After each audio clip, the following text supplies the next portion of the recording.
The enemy vanguard was already crossing the southern river. Inside the royal war room, General Thorne stared at the empty oak table in cold panic.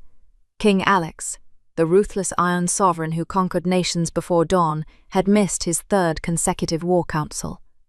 Whispers of treason and sudden assassination echoed through the castle corridors. But the most dangerous man in the realm was not dead. A mile away, in the freezing mud of the royal stables, the king dropped his heavy broadsword to the dirt. He ignored the distant war horns.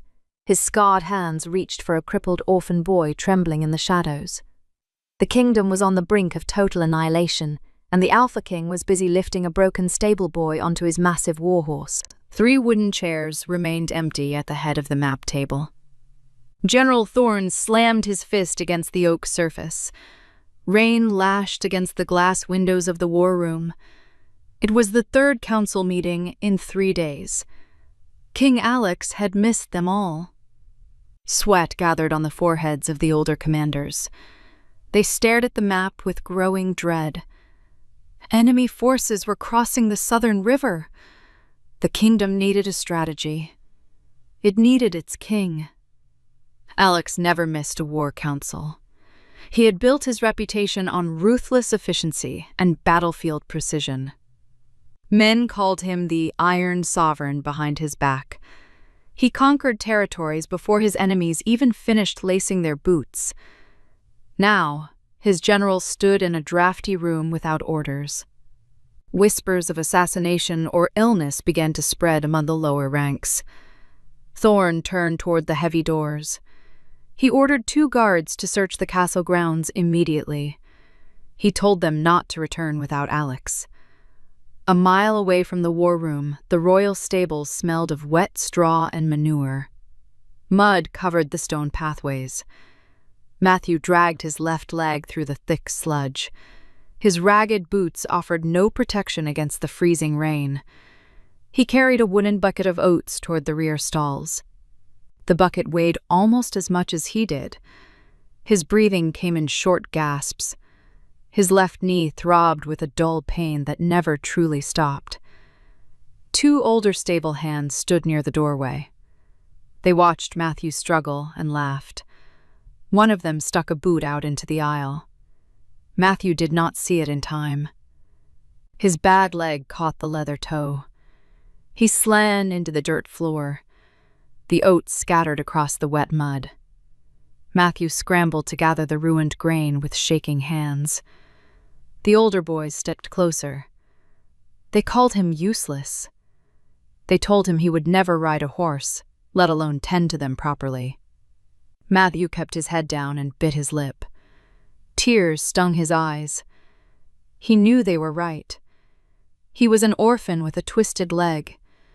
He only had this job because the head groom took pity on him last winter. A shadow fell over the dirt aisle. The laughter from the older boys stopped instantly. Matthew heard the heavy sound of armored boots stepping into the mud. He looked up. Alex stood in the doorway. He wore no crown.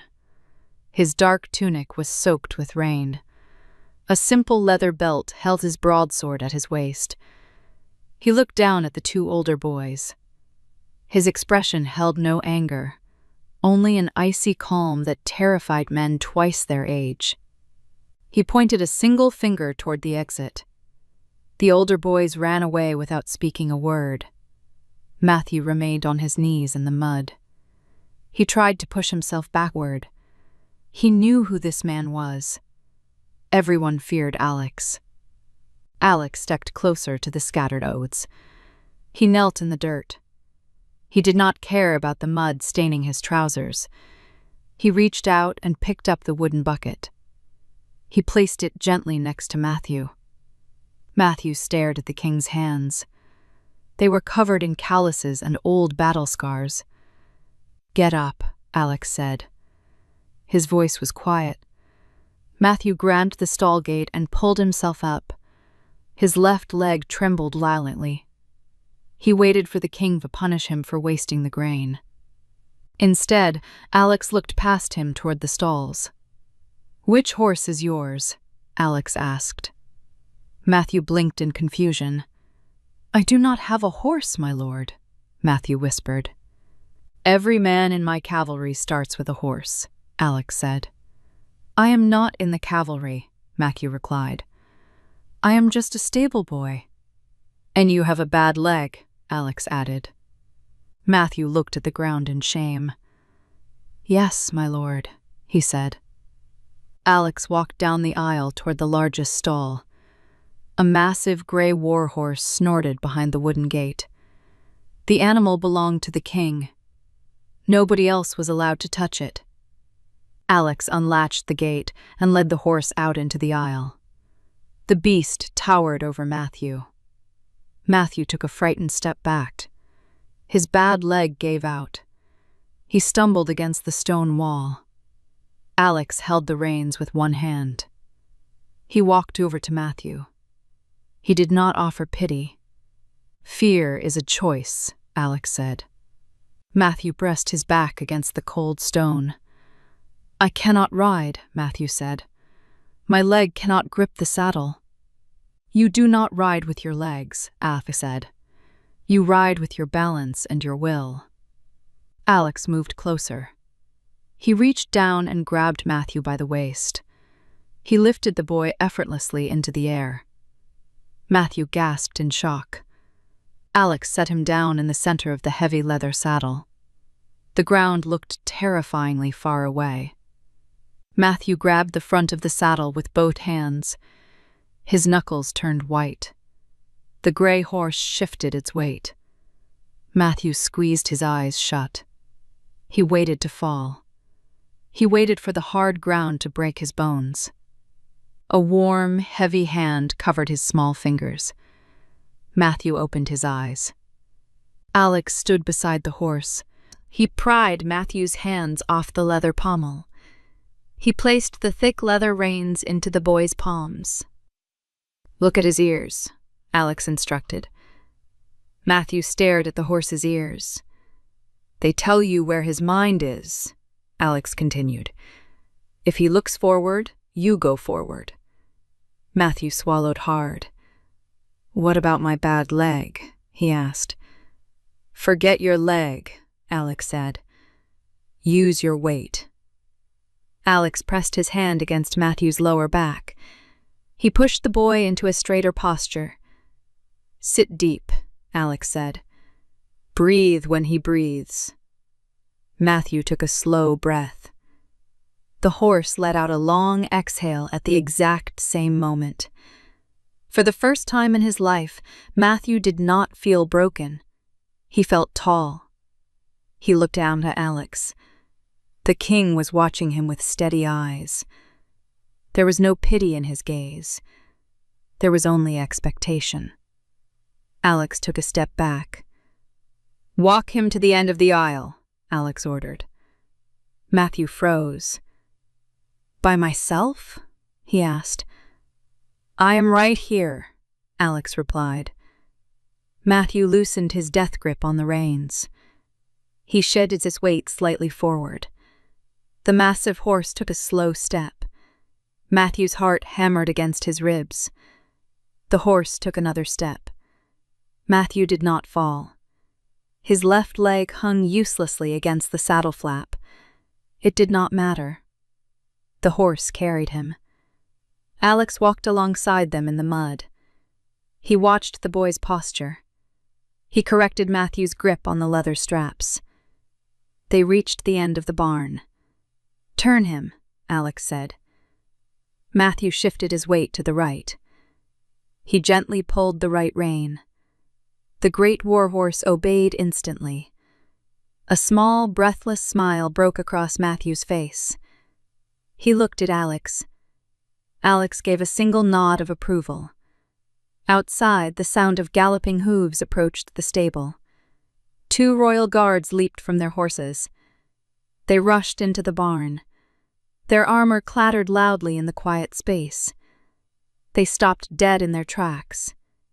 They stared at the king. Alex was covered in mud and horsehair. He was walking beside a crippled orphan. "My king," the first guard gasped. "General Thorne sent us." Alex did not look at the guards. He kept his eyes on Matthew. "The council has been waiting for 3 hours," the guard pleaded. "The enemy is at the river." Matthew stopped the horse. His smile vanished. He suddenly remembered who he was. He remembered who Alex was. He started to hand the reins back to the king. "Keep holding them," Alex ordered him. Matthew froze. Alex finally turned his head to look at the guards. His eyes hardened back into cold steel. "Tell Thorn the war council is over," Alex said. The guards exchanged a panicked look. "But sire, the strategy," the second guard stuttered. "There is no strategy," Alex replied. "Tell the commanders to saddle their horses." Alex turned back to Matthew. He adjusted the boy's left foot in the stirrup. "We ride for the river at dawn," Alex said to the guards. "Anyone not ready will be left behind." The guards bowed quickly and ran out of the stables. Alex looked up at Matthew. "Keep your back straight," Alex said quietly. "We are going to trot." Matthew gripped the reins tighter. He nodded once. Outside, the kingdom prepared for a bloody war. Inside the stables, a crippled boy learned how to fly. Alex walked beside him through the dirt. He did not leave the boy's side for the rest of the afternoon. Dawn broke over the castle walls like a bruised eye. The courtyard roared with the deafening sound of iron and restless horses. Thousands of soldiers formed tight ranks in the freezing mud. Torches hissed in the heavy morning mist. Alex sat atop his massive gray warhorse at the front of the vanguard. He watched his army assemble with cold calculation. His dark armor absorbed the dim morning light. He waited for the signal to march. Deep inside the royal stables, the air was pitch black and silent. Matthew limped down the narrow dirt aisle with an unlit lantern. His breath plumed in the freezing morning dampness. He wanted to feed the cavalry horses before the soldiers claimed them. Harsh whispers echoed from the back storage room. Matthew hid his lantern by its stack of hay bales. He dragged his bad legs silently toward the voices. The head groom stood near the rear exit with the 2 older boys. They were frantically loading heavy sacks of winter grain onto a wooden cart. The grain belonged strictly to the king's cavalry. Matthew clutched the rough twine of his empty feed bag. He knew the war horses would starve and the long march without those rations. He stepped out from the shadows into the dim lantern light. He told them they could not take the king's grain. The head groom sneered at the crippled orphan. He did not even bother to draw a weapon or raise a fist. Instead, he kicked the wooden support beam holding the root cellar door open. The heavy oak door swung shut with terrifying speed. Matthew tried to limp backward out of the way. His bad knee buckled under his own weight. He tumbled backward down the steep stone steps. He fell into the pitch-black freezing dark of the underground cellar. The heavy wooden door slammed shut above his head.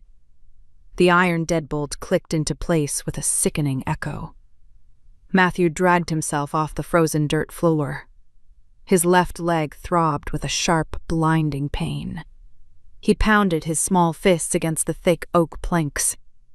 No one could hear his voice over the noise of the army outside. The cellar dropped rapidly to a freezing temperature. Frost clung to the jagged stone walls. Matthew curled into a tight ball in the darkest corner. He pulled a torn wool blanket over his shivering shoulders. Alex had draped that old blanket over him the night before. It still smelled faintly of wood smoke and leather. Matthew closed his eyes and tried to remember the feeling of sitting on the warhorse. He focused on the warmth of the king's heavy hand against his back. The brutal cold seeped slowly through his thin clothes. Hunger twisted his stomach into tight knots. He squeezed his eyes shut and prayed the horses would survive the journey. Above ground, the war horns blew a mournful, heavy sound. Alex adjusted his thick iron gauntlets. General Thorne rode up to his sovereign's side. The general reported that the vanguard stood ready to march toward the river. Alex nodded slowly without looking at him. He scanned the chaotic edges of the courtyard. Soldiers shouted final orders and loaded the last supply wagons. Stable hands rushed back and forth to saddle the remaining mounts. Alex narrowed his sharp eyes. He did not see a small boy with a twisted leg anywhere in the crowd. He had expected Matthew to be standing by the main gates to watch the departure. Alex tightened his grip on the thick leather reins. A strange tension knotted in his gut. He turned his warhorse away from the open iron gates. Thorne yelled out in pure confusion. Alex ignored his highest commander completely. He urged his horse into a brisk trot back toward the stables. The massive animal pushed through the crowd of startled infantrymen. Alex dismounted before the beast even fully stopped. His boots hit the mud with a heavy, dangerous thud. He walked into the dim stable with long, deliberate strides. The head groom froze midway through tying down the stolen grain cart. The two older boys dropped a sack of oats into the mud. Alex looked at the loaded cart and then at the trembling men. His face became a mask of cold, unforgiving stone. He asked a single question about the boys' whereabouts. The groom stuttered and pointed nervously toward the eastern fields. He lied about sending Matthew to fetch fresh water from the river. Alex drew his broadsword in one fluid, silent motion. The heavy steel hissed against the leather scabbard. He drove the blade deep into the wooden post right next to the groom's head. The man collapsed to his knees in sheer terror. Alex demanded the truth in a voice that promised absolute retribution. One of the older boys pointed a shaking finger at the cellar floorboards. Alex pulled his sword free from the wood. He walked slowly to the heavy oak door in the floor. He did not ask the thieves for the iron key. Alex kicked the heavy lock with his steel-toed boot. The wood splintered violently and the door flew open. A blast of freezing, stale air rushed out of the dark hole. Alex grabbed a lantern from the wall and walked down the stone steps. He found Matthew huddled motionless in the corner. The boy was shivering violently beneath the thin wool blanket. His lips were tinted blue from the free-from-dampness of the earth. Alex knelt quickly in the frost. He took off his heavy royal fur cloak without hesitation. He wrapped the massive, warm garment around Matthew's small frame. Matthew opened his eyes slowly and blinked at the light. He whispered a weak apology for failing to protect the cavalry grain. Alex felt a sudden, unfamiliar tightness grip his chest. He scooped the frail boy gently into his armored arms. He carried him up the narrow stairs and into the morning light. The groom and the older boys were still kneeling in the dirt. General Thorne ran into the stable, followed by a squad of royal guards. Thorne stared in shock at the king holding a crippled peasant. Alex did not raise his voice when he issued his commands. He ordered the guards to arrest the 3 thieves immediately. He told Thorne to return the stolen provisions to the supply wagons. Alex declared that the thieves would march ahead of the army without their shoes. They would clear the rocky southern road of debris until their feet bled. Karma always found its way to those who preyed upon the defenseless. Alex looked down at the shivering boy in his arms. Matthew gripped the edges of the heavy fur cloak with numb fingers. Alex carried him right past the stunned generals and soldiers. He ordered his personal medic to bring hot broth to the courtyard. Alex refused to leave the gates until the boy regained his color. He walked toward his personal armored carriage at the center of the column. He set Matthew gently onto the thick velvet cushions inside the cabin. The boy was far too weak to sit up properly. Alex pulled a thick, bearskin rug up to the boy's chin. He told Matthew to rest and recover his strength. The war at the river could wait for 10 more minutes. Alex closed the carriage door securely. He assigned 4 of his elite guards to protect the wooden cabin at all costs. Matthew would not be left behind in the mud to suffer again. Alex mounted his gray horse and returned to the front of the army. The vast military force watched their leader in absolute silence. They had never seen the Iron Sovereign show such raw mercy. Alex drew his broadsword and pointed the steel toward the southern horizon. He finally gave the order to march. A malevolent storm swallowed the southern plains by midday. Alex rode at the vanguard of the marching column. He did not flinch against the freezing wind. Ice formed thick layers over his dark iron armor. The rocky path disappeared beneath deep, treacherous snowdrifts. Thorn pulled his mount alongside the king.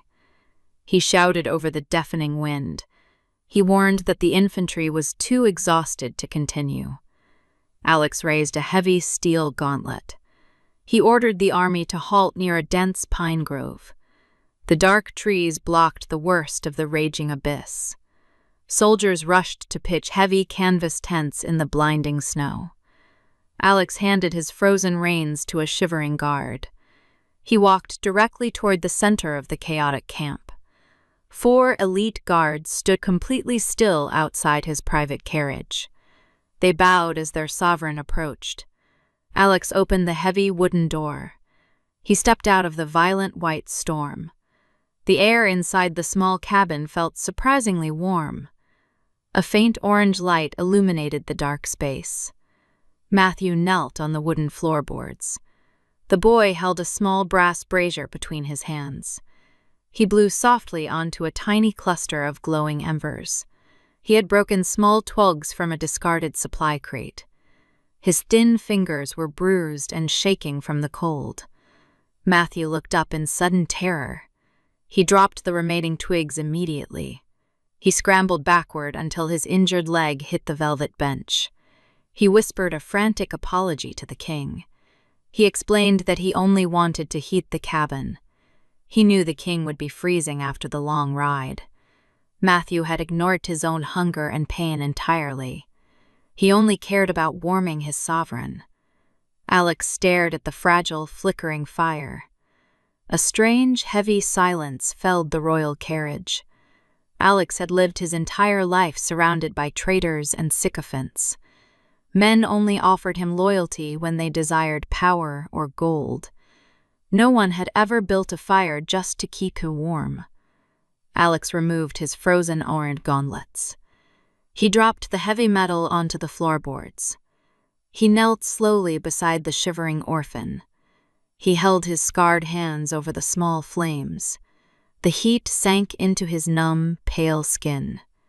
He looked closely at Matthew. His voice carried no anger.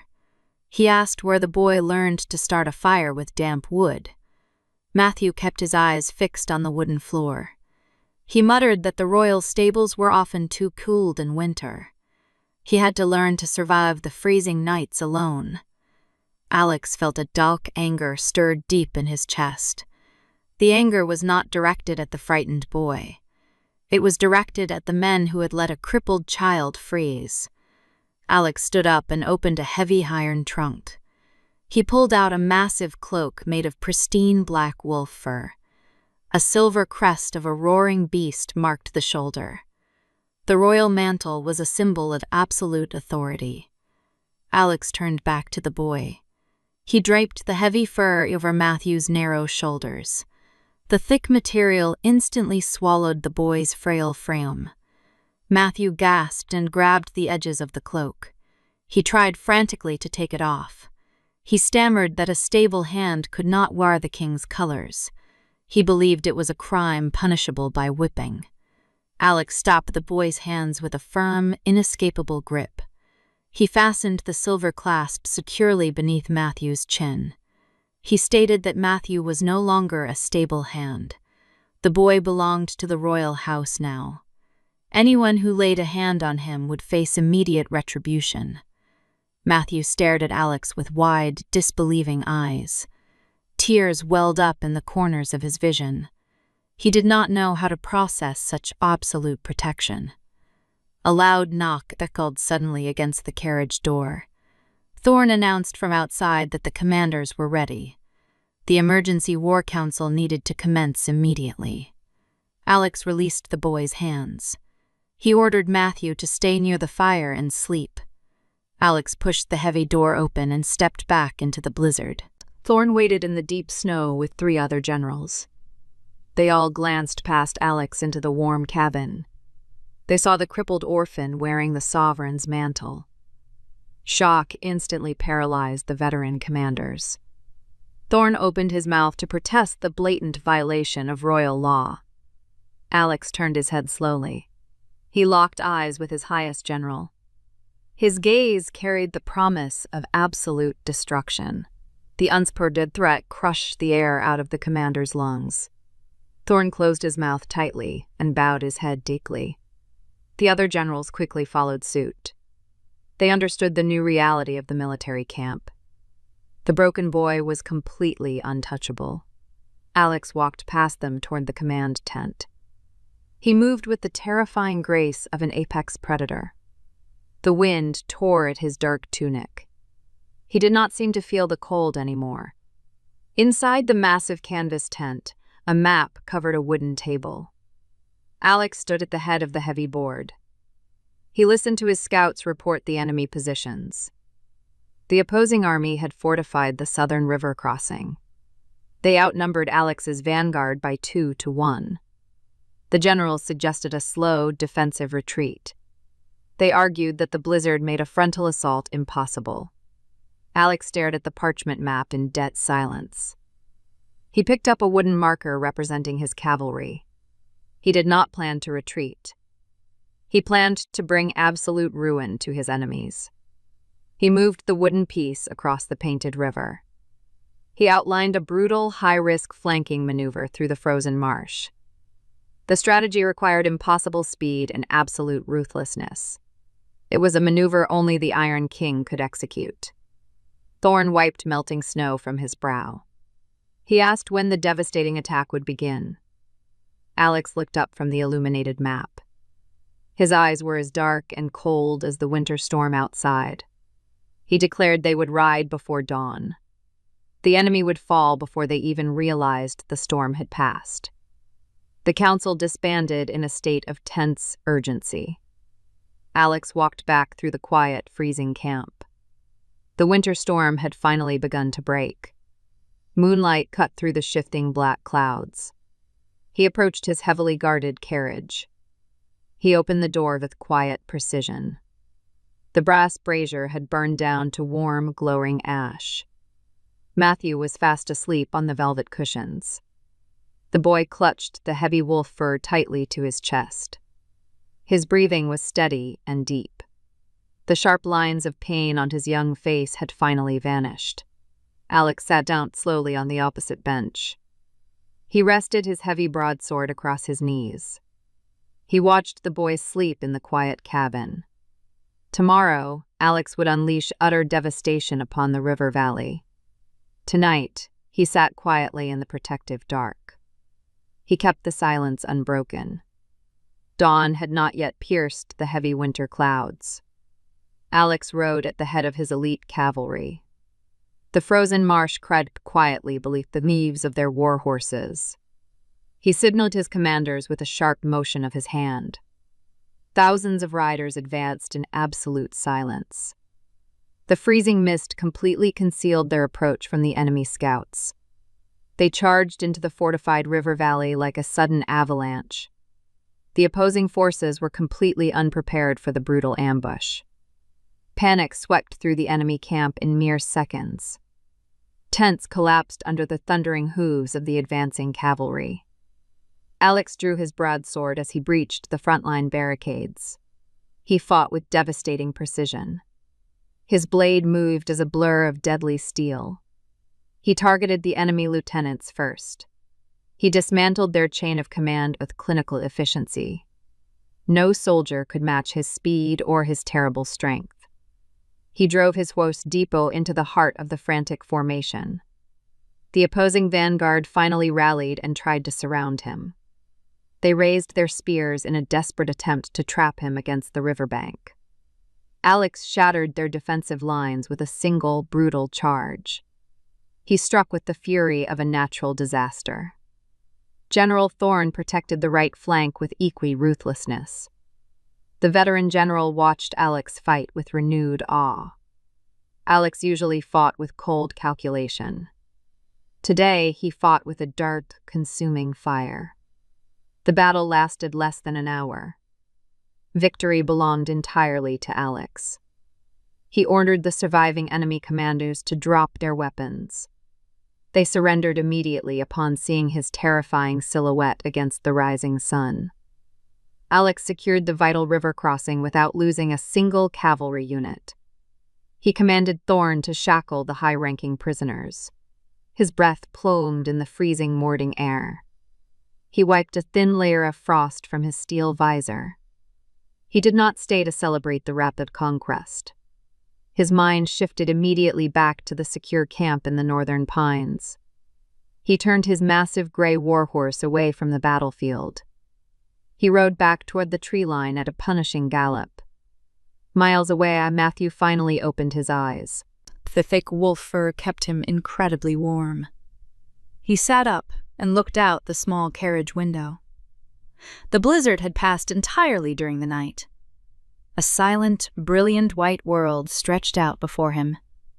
4 elite guards still stood rigidly outside the heavy wooden door. They had not moved from their posts despite the freezing temperature. Matthew watched the camp slowly come to life in the pale sunlight. Cooks dragged heavy iron pots toward the central fire pits. The scent of roasting meat and salted oats filled the crisp air. One of the guards turned his head and noticed the boy watching. The soldier tapped the carriage door respectfully. He asked if the young lord required any provisions. Matthew stared at the armored man in utter shock. No one had ever called him a lord before. He stammered a polite refusal and pulled his head back inside.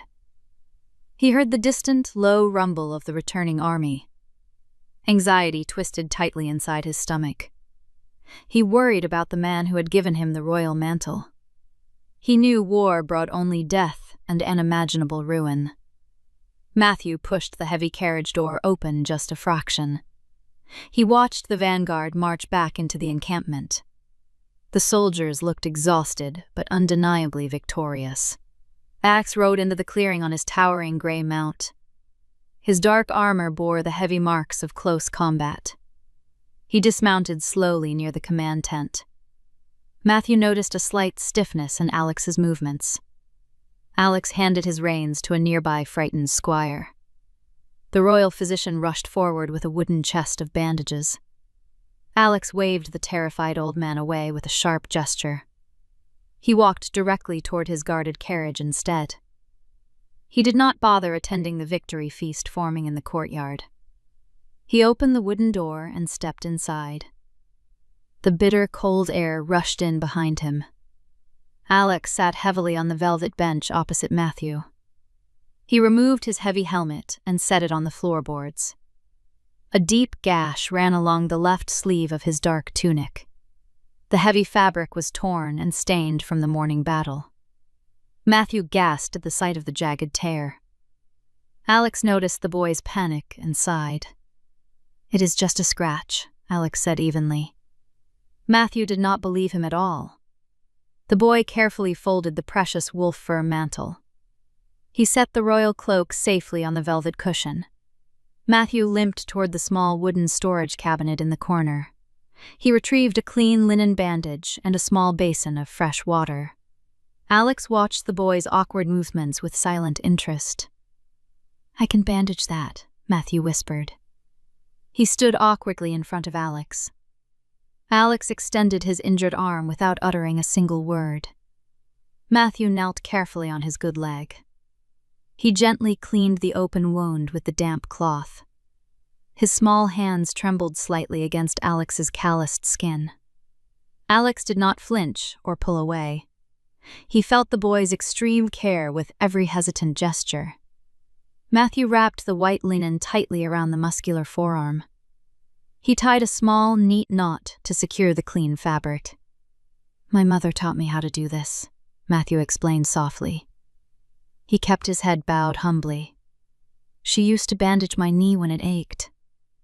Alex stared at the pristine white linen. He had survived 100 battles and suffered countless deep wounds. Palace physicians usually treated him with clinical, terrified detachment. They feared making a mistake and facing the executioner. No one had ever touched him with such pure, uncalculated kindness. Alex reached out slowly with his uninjured right hand. He placed it gently on Matthew's thin, frail shoulder. "Your mother taught you well," Alex said. Matthew finally looked up and offered a small, hesitant smile. Alex felt the heavy burden of war lift slightly from his chest. He rested his broad back against the wooden wall of the carriage. He asked Matthew if the guards had treated him respectfully during the night. Matthew nodded his head in rapid succession. He told Alex about the guard offering him food at dawn. The boy admitted he had never felt so safe in his entire life. Alex listened to the simple confession with a tight, clenched jaw. He realized how little this broken boy required to find happiness. "You will never sleep in the dirt again," Alex promised. Matthew looked at him with a mixture of deep awe and lingering fear. He still expected this beautiful dream to shatter at any given moment. He asked what would happen when the army eventually returned to the stone castle. Alex leaned forward and met the boy's nervous eyes. "You will return with me," Alex stated clearly. "You will live in the main keep." Matthew gripped his bad leg instinctively out of habit. "I cannot work in the castle," he said quietly. "The stone stairs are too steep for my ruined knee." "You will not work," Alex replied firmly. He watched deep confusion wash over Matthew's pale face. "You are under my absolute protection now," Alex continued. "You will learn to read the old historical texts. You will learn to ride my gray horse." Matthew felt warm tears prick the corners of his eyes. He wiped them away frantically with his ragged sleeve. He did not want Alex to think he was weak. Alex reached over and picked up the heavy wolf fur mantle. He handed it back to the shivering boy. He told Matthew to put it back on before the cabin grew too cold. Matthew draped the heavy fur over his shoulders once more. He felt incredibly safe beneath the silver royal crest.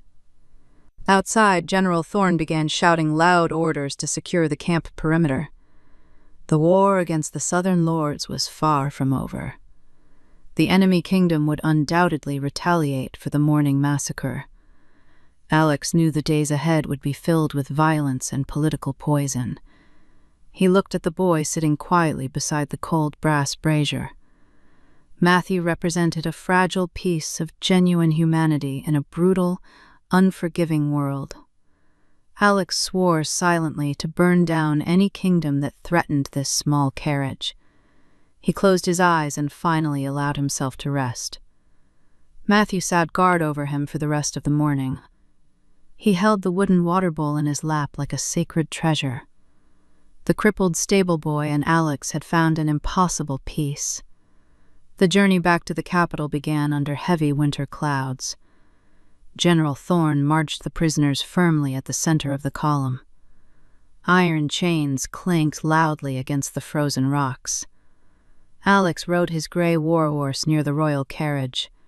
He kept his sharp eyes on the narrow valley walls. A deep gorge offered the only safe passage through the northern mountains. Shadows lengthened quickly as the sun dipped below the jagged peaks. Alex ordered the vanguard to establish camp near a frozen stream. Soldiers hammered wooden stakes into the hard earth. Matthew watched the methodical work from the carriage window. He wore the wolf fur mantle tightly around his small shoulders. The heavy fabric kept the biting wind away from his injured knee. Alex dismounted and handed his reins to an approaching guard. He walked toward the carriage and opened the heavy door. Matthew smiled tentatively at his sovereign. Alex stepped inside and unbuckled his sword belt. He placed his heavy broadsword on the velvet cushion next to the boy. He needed to inspect the perimeter defenses with Thorn. Before leaving, Alex pulled a small brass horn for his tunic pocket. He handed the cold metal to Matthew. "Blow this if anyone tries to open this door," Alex instructed. Matthew took the small instrument with trembling fingers. He promised to keep it close. Alex nodded once and stepped back out into the gathering dusk. The camp descended into an uneasy silence as night fell. Torches flickered against the dark rock faces. Deep in the prisoner holding area, a desperate plan took shape. 3 captured lieutenants managed to loosen their iron bindings. They waited for the changing of the guard to make their move. A sudden scuffle erupted in the darkness. Guards shouted in alarm as the prisoners broke past the barricade. The desperate men ran wildly through the chaotic camp. They aimed for the royal carriage near the center. They believed they could take the Ting hostage to secure their freedom. The elite guards outside the carriage drew their weapons immediately. Clashing steel echoed across the frozen stream. Matthew heard the violence from inside the dark cabin. His heart hammered painfully against his ribs. He grabbed the heavy broadsword and dragged it across the floorboards. The weapon weighed too much for him to lift properly. He settled for pressing the steel blade against the door frame. Someone slammed violently against the outside of the carriage. The wood splintered slightly under the heavy impact. One of the prisoners yelled a vicious command. A bloody hand ripped the door handle downward. The door swung open to reveal a desperate man with a stolen dagger. The assassin froze when he saw only a crippled boy inside. Matthew did not hesitate. He raised the brass horn to his lips. He blew with every ounce of air in his small lungs. A sharp, piercing note tore through the night air. The assassin cursed and lunged forward into the cabin. Matthew scrambled backward and threw the brass horn at the man's face. The metal struck the attacker square in the jaw. The man stumbled and dropped his dagger onto the wooden floor. Before the assassin could recover, a massive shadow blocked the doorway. Alex had crossed the cup with terrifying speed. He did not bother drawing a weapon. He grabbed the assassin by the collar of his ruined tunic. Alex dragged the man out of the carriage with brutal force. He threw the lieutenant into the frozen mud like a broken doll.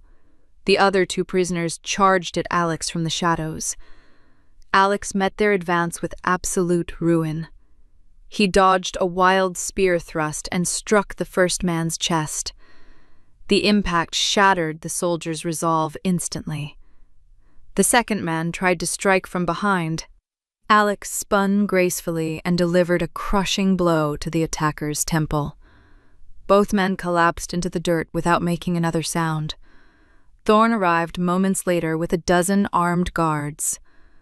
The general looked at the fallen prisoners in utter shock. "Secure them," Alex commanded, in a voice like cracking ice. He did not wait to watch the guards drag the men away.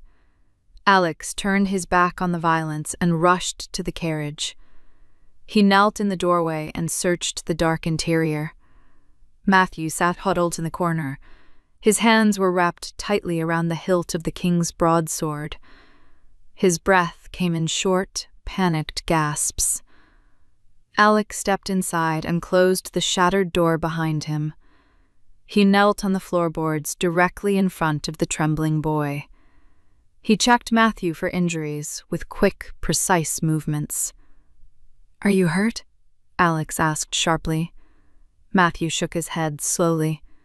He let go of the heavy sword and looked at his empty hands. "I blew the horn," Matthew whispered. "I could not lift the sword to protect the carriage." Alex felt a sudden, fierce ache in his chest. The boy had faced a desperate murderer without surrendering.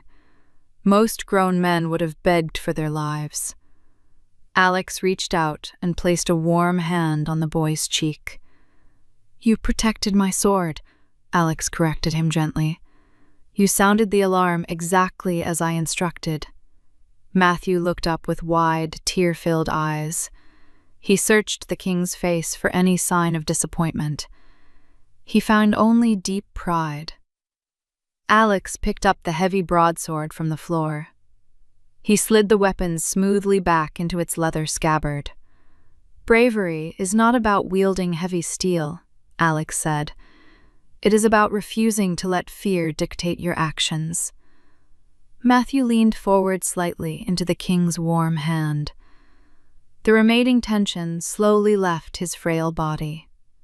Outside, the guards restored order to the troubled camp. Alex moved to sit on the bench beside the boy. He pulled the thick bearskin rug over Matthew's lap. The cabin felt secure again under his watch. Tomorrow, we reach the capital, Alex murmured into the quiet dark. The stone walls are high and well guarded. Matthew looked at the small brass horn resting on the floor. Will I need the horn there? He asked quietly. No, Alex replied. No one will ever break through those gates. Alex rested his hand near the boy's shoulder. He knew the royal court held its own hidden dangers. Lord and ministers often fought with whispers instead of daggers. They would undoubtedly view the crippled orphan as a strange weakness. Alex promised himself he would crush any noble who insulted the boy. Matthew closed his eyes and listened to the steady rhythm of the king's breathing. The boy did not fear the unknown future anymore. He had Alex standing firmly beside him. Alex watched the boy drift into a peaceful sleep. He stayed awake until the first light of dawn broke over the mountains. The connection between them had forged into something unbreakable. The massive iron gates of the capital city swung open. Trumpets blared from the stone watchtowers. Citizens crowded the cobblestone streets to see the returning army. They threw winter flowers and cheered for their victorious sovereign. Alex rode his gray warhorse at the very front of the procession. He ignored the falling petals entirely. His sharp eyes scanned the high balconies and the narrow alleys. The royal carriage rolled slowly behind him. Inside the cabin, Matthew peeked through the small wooden shutters. He had never seen so many people in one place. The noise outside sounded like a roaring ocean. He pulled the heavy wolf fur tightly around his neck. Anxiety made his small hands shake. The procession finally reached the inner courtyard of the main keep. Hundreds of wealthy nobles and silk-clad ministers stood on the grand stone steps. They waited to offer their calculated praise to the conqueror. Alex dismounted smoothly and tossed his reins to a royal guard. He did not look at the bowing lords. He walked purposefully toward the wooden carriage. Silence rippled through the assembled court. Everyone watched their sovereign reach for the iron handle. Alex pulled the heavy door open. He reached inside without a single word. He lifted Matthew out of the shadows. The boy clung instinctively to the dark armor. Gasps echoed across the pristine courtyard. The wealthy nobles stared at the dirt on Matthew's face. They saw his ruined boots and his twisted left leg. More importantly, they saw the royal mantle draped over his frail shoulders.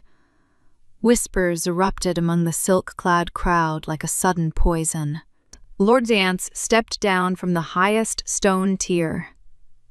Vance managed the kingdom's treasury and held immense political power. He wore a coat of deep crimson velvet.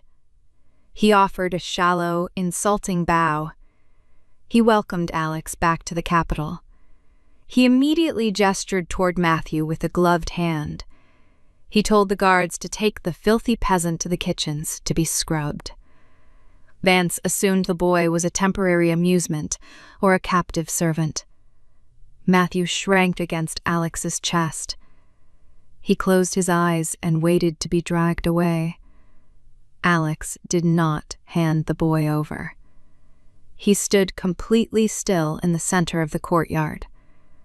The cold air suddenly felt dangerously heavy. Alex locked his dark eyes onto Vance. He did not raise his voice. He asked the minister to repeat his command. Vance faltered slightly under the crushing weight of that stare. He tried to maintain his arrogant smile. He reasoned that a dirty commoner did not belong on the royal steps. Alex drew his broadsword with his free hand. The sharp hiss of steel cut the courtyard into dead silence. The arrogant smile vanished from Vance's face instantly. Alex pointed the heavy blade directly at the minister's chest. He stated that the boy belonged exactly where he was. He declared Matthew a ward of the royal house. Alex stepped closer to the trembling nobleman. He stripped Vance of his treasury title on the spot. He ordered the guards to escort the former minister out of the keep. Vance tried to utter a pathetic apology. Alex swung his blade in a short, brutal arc. The steel sliced the silver chain of office right off Vance's neck. The heavy metal medallion clattered loudly against the cobblestones. No one breathed. No one dared to move a single muscle. Alex sheathed his sword with a sharp snap. He warned the remaining nobles that anyone who insulted Foy would lose their tongue. He did not wait for their terrified nods of agreement. He adjusted his grip on Matthew. He carried the boy directly toward the grand staircase. 50 steep stone steps led to the main entrance of the castle. Matthew opened his eyes and looked at the imposing climb. He knew his bad leg could never conquer those stairs. "I cannot walk up there," Matthew whispered into the cold iron collar. "You do not have to," Alex replied simply.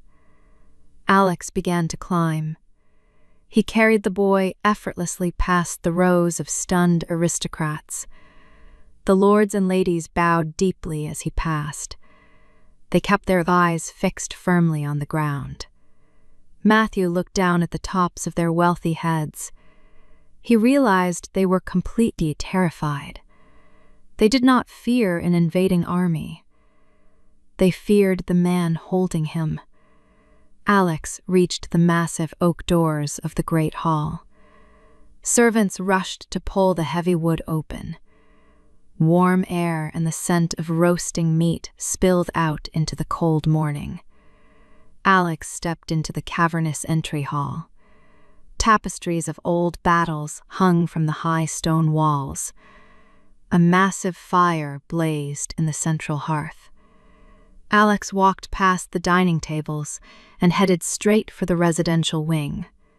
He carried Matthew down a long corridor lined with tall windows.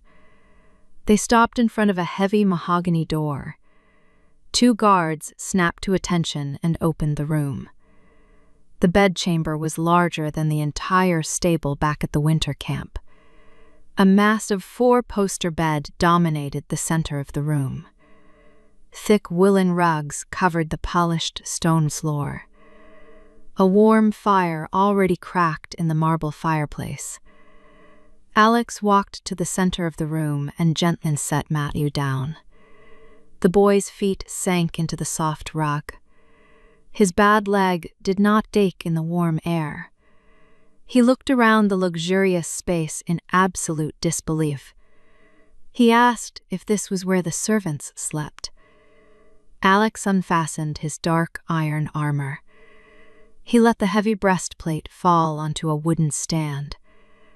"This is my chamber," Alex answered. "You will sleep here until I secure a safe room for you." Matthew stared at the massive bed. He had slept on damp hay and freezing dirt his entire life. He did not know how to exist in a room with silk sheets. "I might ruin the blankets," Matthew muttered. "My hands are covered in soot from the brazier." Alex poured warm water from a silver pitcher into a basin. He brought a clean linen cloth over to the boy. He knelt on the thick rug. He took Matthew's small hands and washed the dirt away himself. He wiped the soot from the boy's scarred fingers with careful precision.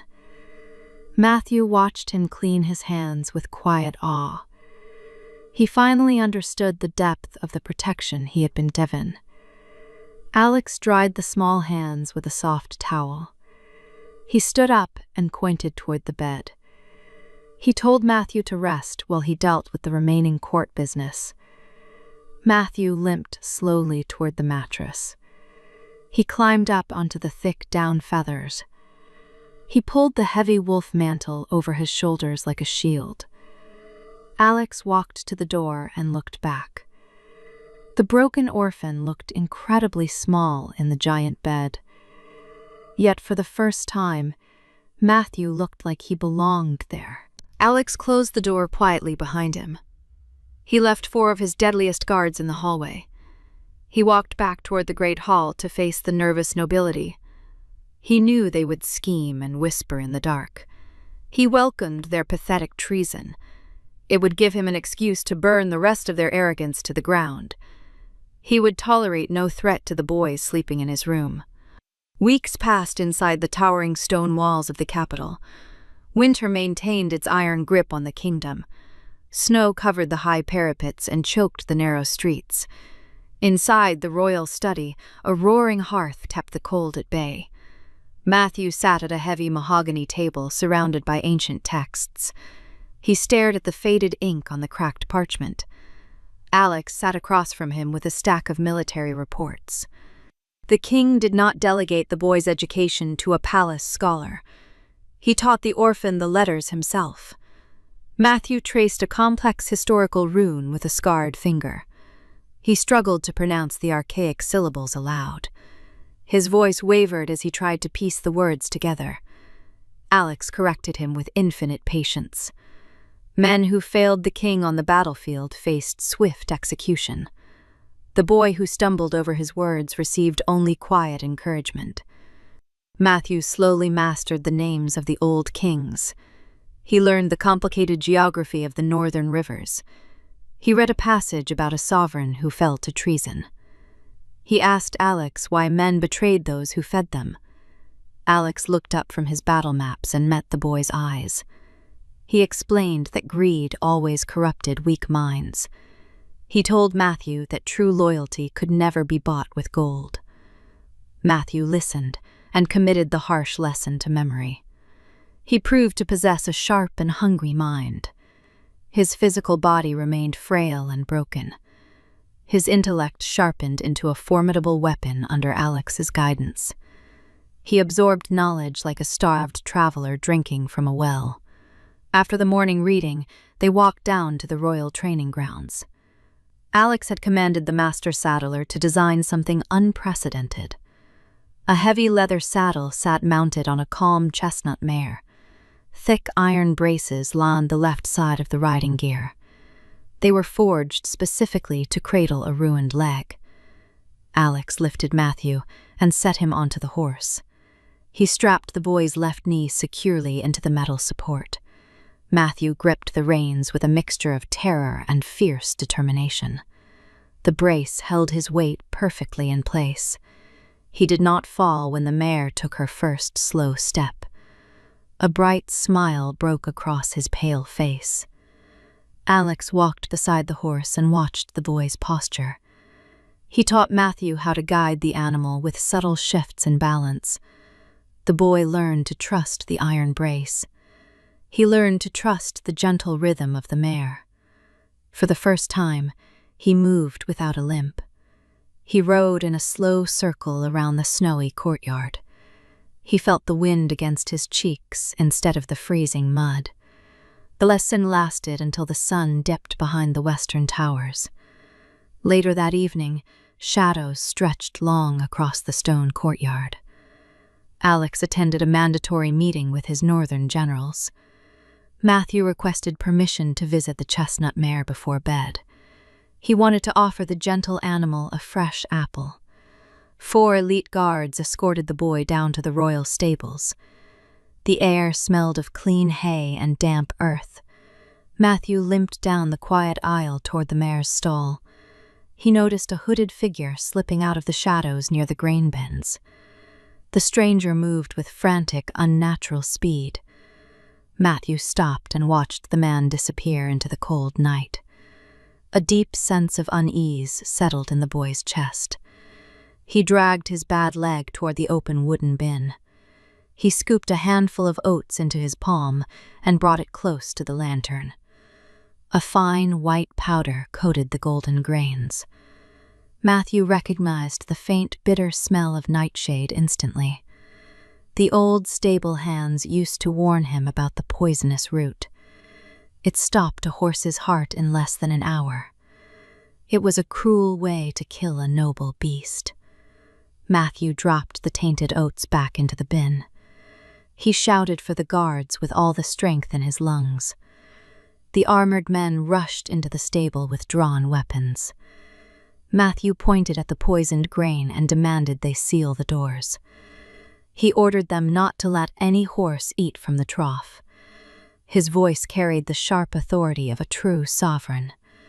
The guards did not hesitate to obey the young ward. One soldier sprinted toward the great hall to alert the king. Alex arrived minutes later like a manifestation of pure wrath. His dark cloak billowed behind him as he strode into the stable. He did not ask questions. He knelt beside Matthew and examined the handful of white powder. The king's face turned into a mask of terrifying, cold fury.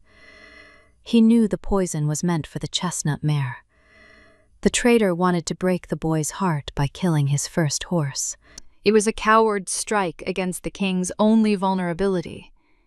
Alex stood up and turned to the captain of the guard. He ordered the gates locked and the hooded man found. The royal guards tore through the castle grounds with brutal efficiency.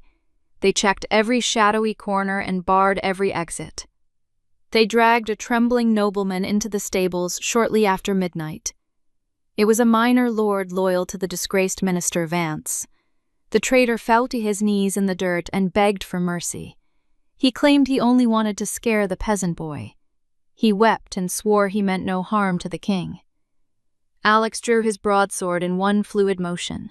The steel caught the dim light of the hanging lanterns. He did not raise his voice to deliver his judgment. He spoke of absolute retribution and the price of treason. "You targeted my ward," Alex stated coldly. "You brought poison into my house." The traitor sobbed and pressed his face against the lead. He prayed for a royal pardon that would never come. Alex swung the heavy blade downward in a devastating arc. The execution was swift, silent, and final. Justice in the Dark Kingdom left no room for second chances. Alex wiped the steel clean on a piece of rough canvas. He sheathed the weapon and turned his back on the fallen lord. He walked over to Matthew. The boy had not turned away from the brutal violence. He understood that this was the cost of survival in the capital. He understood that Alex fought the darkness so he would not have to. Alex rested a heavy hand on Matthew's shoulder. He praised the boy for recognizing the nightshade. He told Matthew his sharp mind had saved the entire stable. Matthew leaned into the king's touch and took a slow breath. "They hate me because I wear a crest," Matthew whispered. "They hate you because you possess a soul," Alex corrected him. "They are empty men who only understand fear." Alex guided the boy out of the cold stable and back toward the keep. The night air felt sharp and clean after the stench of treason. They walked up the grand stone steps together in silence. The remaining nobles in the castle would hear of the execution by dawn. They would learn that the crippled orphan was not a soft target. They would realize the boy carried the king's absolute protection. Alex knew the political wars were far from over. He welcomed the coming storm with a cold, iron resolve. He would burn down every noble house in the kingdom if necessary. No one would ever threaten the boy who built him a fire in the winter storm. Matthew limped beside the king without an ounce of fear left in his heart. He belonged to the royal house now. He would stand by his sovereign against the entire malevolent world. The harsh winter finally began to break across the northern mountains. Melting snow dripped from the high stone gargoyles of the keep. Inside the great hall, massive iron chandeliers cast a warm light over the gathered assembly. Alex sat on the black iron throne at the head of the chamber. He wore his heavy royal armor and a crown of forged steel. Matthew stood quietly by his right side. He wore a tailored tunic of deep blue velvet and his heavy wolf mantle. The iron brace on his left leg clicked faintly when he shifted his weight. He did not hide the brace beneath his clothes. He wore it proudly as a mark of survival. A delegation from the southern territories marched down the center aisle. 10 arrogant warlords stopped before the Iron Throne. They represented the fractured kingdoms Alex had defeated at the river. General Thorne stood near the throne with his hand resting on his sword hilt. He watched the southern emissaries with blatant suspicion. The lead emissary was a tall man with a scarred face and silk robes. He bowed slightly without breaking eye contact with Alex. He announced that he brought an offer of permanent peace. He presented a long parchment scroll sealed with lead racks.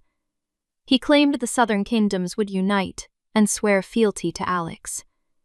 They would provide grain and gold to rebuild the war-torn borders. Alex leaned forward on his throne. He asked for the hidden cost of this sudden generosity. The emissary smiled a cold, calculating smile. He glanced dismissively at Matthew. He stated that the Northern Kingdom required a legitimate royal bloodline to ensure stability. He demanded that Alex marry the eldest daughter of the Southern High Lord. He also laid out a final, non-negotiable condition.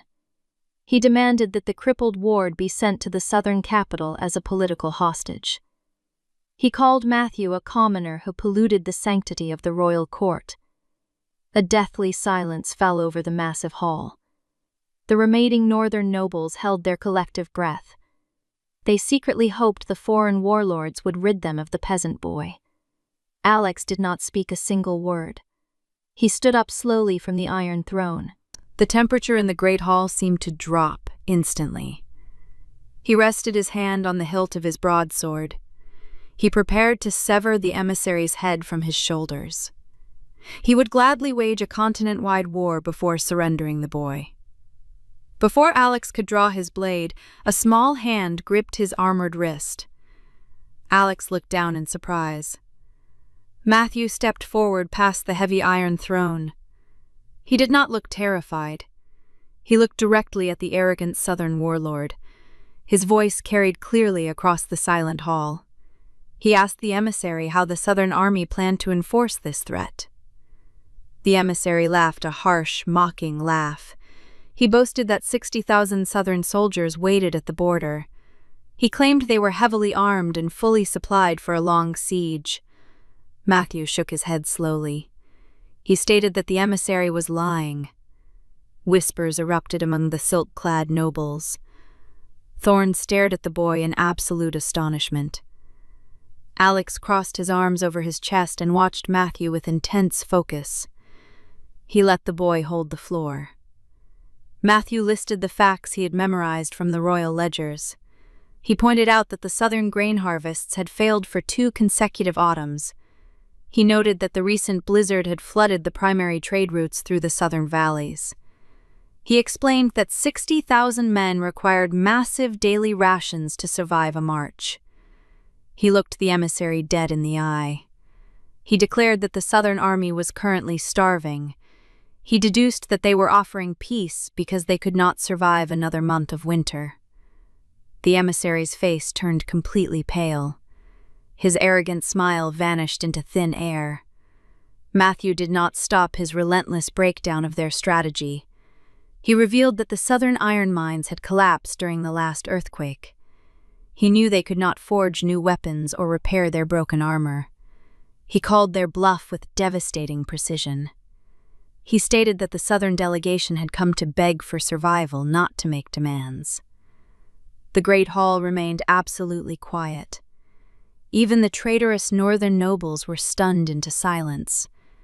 They had viewed Matthew as a helpless, broken pet. They suddenly realized he possessed a brilliant, tactical mind. He had dismantled a foreign threat without drawing a single weapon. The emissary opened his mouth to argue but found no words. He looked at Alex in sudden panic. Alex walked down the 2 stone steps of the dais. He stood right beside Matthew. He placed a heavy hand on the boy's shoulder. He looked at the defeated southern delegation. His voice rang out like thunder in the cavernous space. He confirmed every single tactical observation the boy had made. He informed the emissary that the Northern Army would not accept their terms. He stated that the Southern lords would surrender unconditionally by sunset. He promised to burn their cities to ash if they refused. He added that they would deliver their grain tribute directly to Matthew. The emissary dropped to his knees on the hard stone floor. The other 9 warlords quickly followed his desperate example. Their grand political trap had been completely destroyed. Alex ordered the guards to lock the emissaries in the lower dungeons until they signed the surrender. He watched the soldiers drag the broken men out of the hall. He turned to face his own court. He swept his dark gaze over the terrified northern nobles. He knew they had secretly hoped the southern plot would succeed. He raised his voice so every person in the room could hear his decree. He announced that Matthew was no longer just a ward of the state. He reached to his waist and unhooked a heavy silver chain. A solid iron key hung from the end of the silver links. It was the master key to the royal treasury and the war room. Alex placed the chain carefully around Matthew's neck. He formally declared the orphan boy as his sole heir and successor. Gasps echoed off the high vaulted ceilings. Thorn immediately drew his sword and dropped to one knee in a salute. The veteran general pledged his absolute loyalty to the new heir. The rest of the court scrambled to follow his lead. Hundreds of wealthy lords and ladies knelt on the cold stone. They finally understood that the boy was untouchable. They realized he possessed the same ruthless intellect as his sovereign.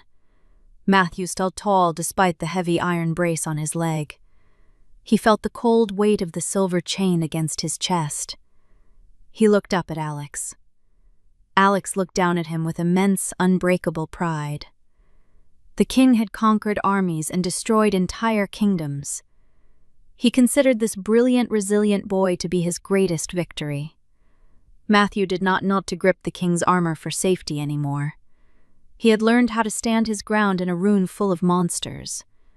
He had learned how to fight with his mind. Alex dismissed the kneeling court with a sharp wave of his hand. He guided Matthew back toward the quiet corridors of the residential wing. They left the political battlefield behind them. The kingdom belonged to them both now. No one would ever dare to question the crippled stable boy again. 15 winters passed over the high stone walls of the capital. The northern kingdom enjoyed an era of unprecedented peace. Matthew sat at the mahogany table in the royal study. He read a trade report from the southern valleys. The southern territories sent extra grain every autumn without fail. They respected the young heir more than they feared the royal army. Matthew had rewritten the tax laws to protect the poorest farmers. He funded new orphanages in every major city across the continent. He ensured no child would ever freeze in a dark root cellar again. General Thorn had retired 2 winters ago. The veteran general had surrendered his sword directly to Matthew. Thorn had stated that the kingdom needed scholars more than soldiers. Matthew had accepted the sword and hung it above the hearth. He was no longer a frail boy hiding in the shadows. He had grown into a tall man with broad shoulders. A forged steel brace supported his left leg. The metal joints clicked faintly when he walked. He wore the brace openly as a badge of honor. He closed the heavy ledger and pushed his chair back. The wooden door of the study opened quietly. Alex stepped into the warm room. Silver streaks lined his dark hair. He wore a simple leather tunic instead of heavy iron armor. He had not worn the steel breastplate in over 5 years. His face bore the deep lines of a long, turbulent life. His dark eyes retained their sharp, unyielding focus. He carried 2 riding crops in his scarred hands. Matthew stood up smoothly and smiled at his sovereign. "The morning air is crisp," Alex noted. "We should inspect the eastern perimeter," Matthew replied. They walked side by side down the long corridor. Tapestries of new harvests had replaced the old banners of war. Servants bowed deeply as they passed. The staff offered genuine smiles to Matthew. He knew every servant by name and asked about their families. He never forgot the harsh life of a common laborer. They reached the quiet courtyard of the royal stables. The scent of fresh hay and polished leather filled the air. 2 magnificent horses waited near the mounting blake. One was an aging gray war horse with calm eyes. The beast had survived a dozen brutal campaigns with Alex. The other was a massive black stallion. Matthew approached the black stallion without a trace of hesitation. He ran a hand down the animal's powerful neck. He checked the leather girth with practiced, gentle fingers. He secured his left boot into the custom iron stirrup. He swung himself into the high saddle with fluid grace. He did not limp when he sat upon a horse. He possessed perfect balance and an intuitive connection with the animal. Alex mounted his gray warhorse with his usual quiet efficiency. They rode out through the towering iron gates. The city streets buzzed with early morning activity. Bakers carried wooden trays of fresh bread toward the markets.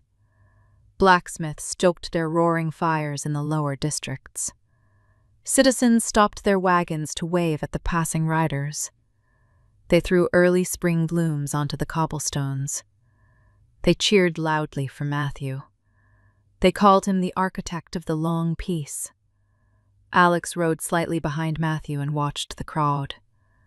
Pride swelled deep within his chest. He had spent his youth conquering a violent world with a bloody sword. Matthew had spent his youth healing that same world with a sharp mind. They left the bustling streets and entered the open plains. The wind rushed past them in a cold, sweeping tide. Matthew guided his stallion with subtle shifts of his weight. He held the leather reins lightly in his left hand. He rode with the commanding posture of a born leader. They galloped toward the distant edge of the dark Ban forest. The horses kicked up loose clods of damp earth. This was the exact location of their winter camp 15 years ago. Snow dusted the upper branches of the tall evergreen trees. They slowed their horses to a gentle walk near a frozen stream. The water bubbled quietly beneath a thin layer of morning ice. Matthew brought his stallion to a halt and dismounted. His steel brace clicked sharply against the frozen earth. He tied his reins loosely to a low-hanging branch. He walked toward a specific clearing surrounded by old pines. Alex dismounted and followed him into the quiet grove. They stood in the exact spot where the royal carriage had once parked. The heavy snows had buried all traces of the ancient military camp. Matthew reached into the leather saddlebag slung over his shoulder. He pulled out a small wooden box bound in dark iron. He unlatched the metal clasp and opened the heavy lid. Inside rested a torn, faded wool blanket. A small brass horn sat carefully on top of the rough fabric. Alex stared at the objects in quiet surprise. He remembered the freezing cellar and the terrified boy bleeding in the dirt. He remembered the tiny fire built in a dark cabin to keep him warm. Matthew traced the edge of the brass horn with his thumb. "I blew this horn to protect your sword," Matthew said. His voice carried a deep, steady resonance that demanded respect. "You protected much more than a sword that night," Alex replied. You protected my humanity when I had forgotten how to feel. Matthew lifted the worn blanket from the wooden box. He held the rough wool between his strong hands. I kept this to remember the cold, Matthew explained. I wanted to remember what it felt like to be discarded by the world. He looked directly into Alex's dark eyes. It reminds me why we must rule with justice instead of fear. Alex felt a sudden profound tightness in his throat. He had taught the boy how to read maps and wield absolute authority. Matthew had taught him how to forgive a broken, unforgiving world. The harsh winter wind picked up across the open clearing. Alex shivered slightly in his thin leather tunic. He had left his heavy fur mantle back at the stone castle. Matthew noticed the subtle movement immediately. He stepped closer to the older man. Matthew unfolded the torn wool blanket. He draped the faded fabric over Alex's broad shoulders. He adjusted the rough edges with careful, deliberate movements. You cannot ride back with cold shoulders, Matthew said softly. Alex looked down at the old stained blanket. He remembered wrapping this exact fabric around a freezing orphan. The gesture closed a perfect, invisible circle between them. Karma had delivered its final, beautiful reward to the Iron Sovereign. Alex reached up and grasped Matthew's forearm. His grip remained as strong as it was 15 years ago. Thank you, Alex whispered into the quiet wind. They stood together in the peaceful clearing for a long moment. No assassins hid in the shadows of the dark trees. No rival armies marched on their fortified borders. The kingdom rested safely in the palm of Matthew's capable hand. They turned and walked back toward the waiting horses. Matthew secured the wooden box back into his leather saddlebag. He mounted his black stallion with effortless, quiet strength. Alex settled into his own saddle and gathered his heavy reins. They turned their mounts toward the distant stone cabal. The morning sun finally broke through the heavy gray clouds. Golden light spilled across the frost-covered northern plains. It illuminated the winding path back to their home. Matthew spurred his horse into a swift trot. Alex rode beside him in perfect, unbroken unison. They were two men forged in violence and saved by unexpected grace. The crippled stable boy had become a wise ruler in all but name. The Iron Sovereign had finally found his lasting peace. They rode toward the rising sun and left the shadows behind forever. You know, this story really gets to me. It just proves that sometimes the safest shelter is found behind the hardest exterior, and true family is chosen, not inherited. If this touched your heart today, please subscribe. I'd love to know where in the world you're listening from right now. Drop your city in the comments below and tell me how Alex and Matthew's journey made you feel. I can't wait to read them.